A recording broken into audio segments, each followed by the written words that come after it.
Graham, welcome to Speaker Spotlight. Hi, thank you. It's great to have you here. You're involved in the Dyslexia Show 2024. Can you tell me a little bit about yourself and what you do? Okay, I'm the founder and CEO of NATTC, stands for Neurodiversity Assessments, Assisted Technology Training and Coaching. We're passionate about helping people who are disabled, neurodivergent, access to work, where we're experts in helping them in that process and that journey, not knowing what you don't know, what's available, and how they can help you and thrive in the workplace to both to help the individual and help employees. Yeah, I'm quite old. I've been in the industry over 10 years in the disability field with DSASL. But we are focused heavily on fixing all the issues that I saw around the workplace, and passionate about helping people in the workplace, not in education. Um, and we're starting to work with Parliament in prisons and education, and at Parliament in the education to prison pipeline. Um, and I guess my background is in corporate sales marketing for large IT companies, of which I left the industry in 2010 because of a massive burnout. And to do with what I eventually found out was my neurodivergent co-conditions like dyslexia, dyspraxia, and ADHD. Someone called me an idiot, unfortunately. Oh, I'm Yeah. so sorry to hear that. And I've experienced that myself, and sadly, so many other neurodiverse people have experienced that lack of understanding in the Mm, workplace because we're in 2024. It's that lack of it goes back to that stigma of, oh, you don't look disabled, and people not understanding how not only impacts you with your job tasks, but emotionally, how you build relationships with people, absolutely. All of organizations. Yeah, it it. can be really challenging, but that's why your work you do is so important. Yeah, so I've been told, because again, I guess that's a bit like imposter syndrome.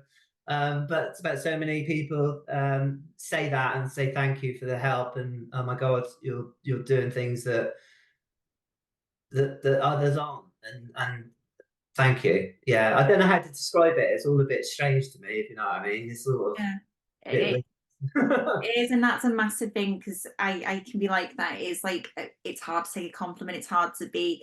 It's almost that because it's your self esteem that comes with being neurodiverse, Yeah, your confidence, and that sort of things. And I love the way at the start of the interview you mentioned it's a journey with neurodiversity to work, because it is like that for a lot of people. It's that not only the transition, but actually getting insecure work, getting in a job. It can be extremely difficult, especially when people haven't got that support network around them. absolutely. I've experienced like performance management in the past as well. And I mean, that was a 25-year very successful sales and marketing career, selling multiple billions of contracts into like Goldman Sachs, universities, big banks, and things like that. And always being in the sort of top hierarchy of the sales cycle in the like, I don't know, top six, probably on average. And my nemesis is writing. Like literally is my nemesis. And I can freeze in presentations, but my knowledge is so vast. And when you freeze in front of people that they know you have all that knowledge. They don't understand why you've got that fright freeze, or flee, is it? Something like that. I forget Yeah. the four of them, sorry.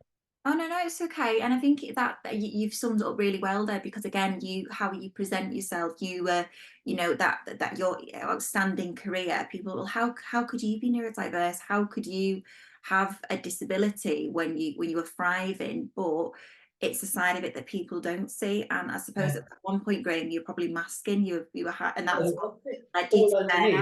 burnout. Absolutely. I mean, and it was massive burnout. I mean, I literally nearly threw the guy out the top window, and I had to walk away from the situation and drive home. And they couldn't get hold of me for 2 days, 3 days, because I literally had to shut the door, because otherwise I'd have lost it, I think, at the time. But I did lose it in some respects, because that to me was the end of my career.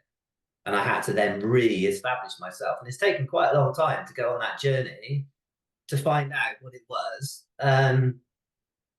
But now I found it. It's a passion to help others, and that's what sort of drives you and thrives you to be successful, I think. And a lot of it, it's quite a lonely journey, even though you've got a lot of people around you. Um, so yeah, I guess I started to unmask around 2019, something like that, when I found out that actually I'd been misdiagnosed with psychothemia, and that's another story. So that's on the bipolar Yes. spectrum, and I often it's quite interesting because I was often getting asked, "I'm bipolar, but do you think I might be ADHD?" And I'm like, "Why are you asking me?" Yeah, But and again, it's that misconception. So many people with particular ADHD, and a lot of people getting diagnosed as adults, it's when they look back, they've been diagnosed with bipolar, depression, anxiety, but yeah, actually it was misdiagnosed. And that again is the misconceptions around neurodiversity, because again, it's not only your communication and how you perceive, how we take in information, but it's the emotional dysregulation that comes with that as well, the mental health. oh, massive, massive dysregulation, emotional sensitivity, and I think that's been my kryptonite all my life. But not understanding it until I went on that personal journey myself, and also found out a lot of nephews, nieces, etc., were all autistic, ADHD.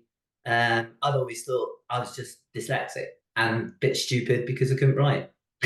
So And it's that what it's again, it's that negative, the negative way, not only how you talk to yourself, but how other people around you have that association with dyslexia. yeah, It is like a co-occurring learning difference. Like when we talk about ADHD, dyspraxia, even ASD, dyscalculia, they're all coexisting conditions that come with dyslexia. And that's absolutely. what the amazing thing you do with your organization. You promote not only just dyslexia, but also the other Oh, conditions.